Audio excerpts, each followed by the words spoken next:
Today is a day for somber reflection, for mourning and honoring fallen heroes like Jefferson Davis. But it's also a day to vow never again. It stops here. Some people say I blame everything on Spider-Man. Well, I don't blame him for the bombing. That cowardly act is squarely the responsibility of whoever committed it. But if we're going to keep New York safe, we can no longer tolerate the kind of lawlessness Spider-Man and his ilk represent. This is our city. By God, we're going to take it back. A helicopter fight, trailing a crane, in the air above our teeming streets, on which it could have crashed at any moment in a blazing rotor-chopping fireball of doom. Still think the webhead's protecting people like you, caller? Well, he stopped them, and he made sure the helicopter didn't land on anyone. So, it seems to me he did the right thing. Right thing? The right thing would be to call the professionals. My son serves proudly in the Air Force. He's logged thousands of hours of flight time and years of training in protecting our homeland. But he's not good enough? Well, of course he is, but he wasn't there. Spider-Man was. Because that's how he wanted it! God forbid he share the spotlight with anyone! That's it. I'm done pointing out the obvious. Let's go to commercials. I need a double aspirin with an antacid chaser. Now! It's all over the news. Another battle between Spider-Man and these demon-masked gunmen threatening the lives of New Yorkers. I understand our next caller lives in the area. You're on with J. Jonah Jameson. Yeah, the thing is, it all happened in a shipyard that's been closed for years. There weren't any innocent people in danger. Oh, is that your expert opinion? Well, let me tell you what I've learned from sources I developed in my award-winning journalism career. That shipyard was a front for Wilson Fisk. He's been using it to smuggle guns, grenades, military-grade ordnance. Oh, that explains a lot. Ah, the truth bomb strikes. But wait, here's a 50-megaton payload of fact. While Spider-Man tried to grab the glory for himself, chasing one truck, another vehicle got away with an arsenal of deadly, illegal weapons. Fisk, for all his faults, would never have let them be used in this city. But these demons, either they're some kind of fanatical cult, or they just don't care. Anybody feel like they're in danger now? Now, how often do I say Spider-Man should let the police handle crime? At least 6 times a day, and that's on my day off. And for once, that is exactly what happened when Officer Jefferson Davis stopped a truck full of armed criminals from mowing down innocent bystanders. What about Spider-Man, you ask? Where was the city's self-styled champion? Oh, he's the one who started this chase, right out of an 80s action movie. But it took a real hero to finish it. Thank God Officer Davis was on the scene, and that he saved all those lives in spite of Spider-Man's interference. Jefferson Davis, you have earned the coveted J. Jonah Jameson nod of respect. I just nodded.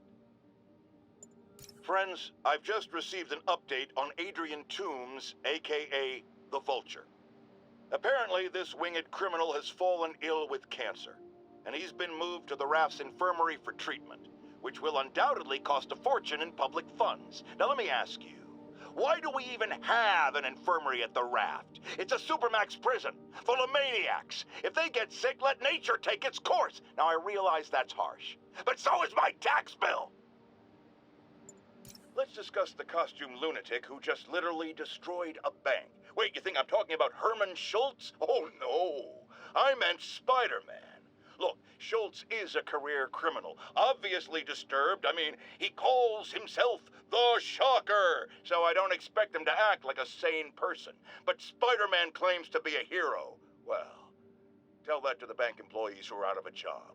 The customers who had irreplaceable family heirlooms in the safe deposit boxes. Couldn't he have waited until Schultz was, I don't know, outside to start the fight? Of course, then he would have probably wrecked several people's cars, because Spider-Man views our city as his playground and your property as his toys. And he just loves smashing his toys together. Now, a lot of people ask me what I think of Mayor Osborn, but what matters is what you think. Let's ask our first caller. You're on with J. Jonah Jameson. Hi, I think Mayor Osborne's doing a terrific job. He's cleaned the city up and expanded the economy.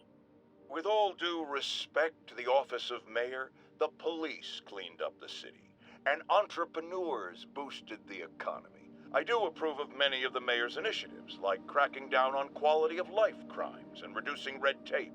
But I think he takes credit for a lot of things other people do. He's ambitious, which is not a bad thing. But I always say, be careful of people with agendas. We used to have a vigilant press to keep politicians honest, but it's a shadow of its former self. Now all you've really got is me. I've always been about the truth. When I was a reporter and a newspaper publisher, I printed the truth. And now as a broadcaster, I speak it. Sometimes it hurts, but it's my responsibility to bring it to you. And the truth is, the city is not quiet. It is not peaceful. It is a disaster waiting to happen. Threats roiling under the surface like a hungry shark just beneath the waterline. Don't let Spider-Man fool you. You are not safe. None of us are. Folks, I have to once again defend myself against the spurious claims from McDonald Mac Gargan, a.k.a. the Scorpion. Yes, as I fully disclosed, I bankrolled the experiment that gave him superior strength, speed, and that unsightly cyborg tail. The idea was to create an anti-Spider-Man who is not a threat and stops menaces. I had no idea he was crazy. Do you think his resume said psycho with a poisoning fetish? His lawsuit is a transparent attempt to reduce his sentence at the raft by placing the blame for his deeds on me. And that is one package J. Jonah Jameson refuses. You might have heard about the robbery at Roseman's auction house. What you probably didn't hear, but my sources confirm, is that the perpetrators were wearing masks. Horrible, demonic faces. Yet another example of the explosion in mass criminals since Spider-Man came on the scene. Let's hear your thoughts. You're on with J. Jonah Jameson. Yeah, I see your point, but Spider-Man stopped those guys today. Saying he's like them because he wears a mask isn't fair. It's like prejudiced. Wrong. Here's a little lesson in the English language, my friend. Prejudice means to prejudge someone before you know anything about them. I know all I need to about Spider-Man. He runs around causing chaos, wearing a mask so he doesn't have to answer for his shenanigans, and a flashy costume so he gets attention to feed his gigantic, insatiable ego. Now, if I'm a mentally unstable person and I see him getting all this coverage, what am I going to do? It's called copycat behavior, people, and it's ruining New York. Unbelievable. I understand we have another low-information caller who thinks we're better off thanks to Spider-Man. Let's see if I can set her straight. You're on with J. Jonah Jameson. I just want to say that I've never seen Manhattan so safe and peaceful. Compare what it was like when Spider-Man first showed up to now. Okay, fair enough, I will. Then, we had police and firefighters doing a wonderful job. There was crime, sure, but nothing they couldn't handle. Of course, we do have things now we didn't have then.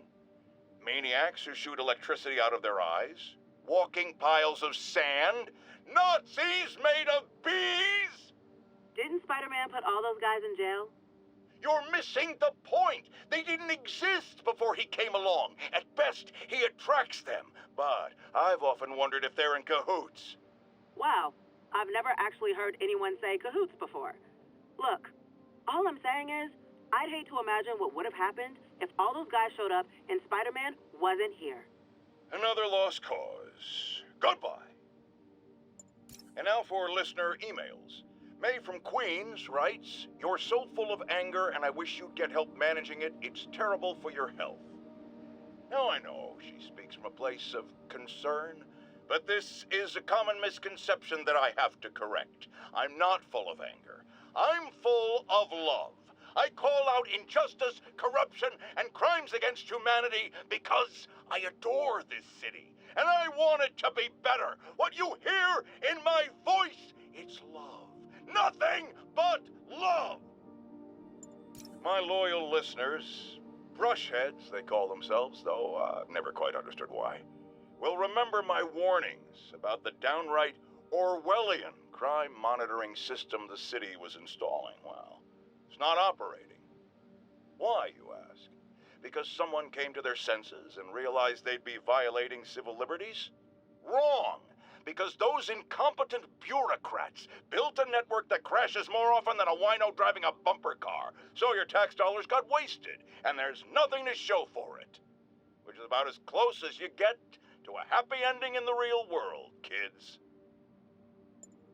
This is Just the Facts with J. Jonah Jameson, where listeners like you discuss the issues affecting our city with Pulitzer Prize-winning... Two-time Pulitzer Prize-winning former publisher of the Daily Bugle... Hey, plug the book! And as always, if you order Mr. Jameson's book, Spider-Man, Threat or Menace, within 24 hours of our broadcast, you'll get an autographed copy at no extra charge. No personalizations, don't ask, not gonna get it.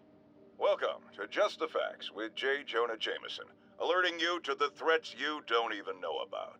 Let's dive right into the calls. Speak. Okay, so not for nothing. You gotta give Spider-Man respect for taking down Wilson Fisk, right? I mean, one less mob boss is good for everybody.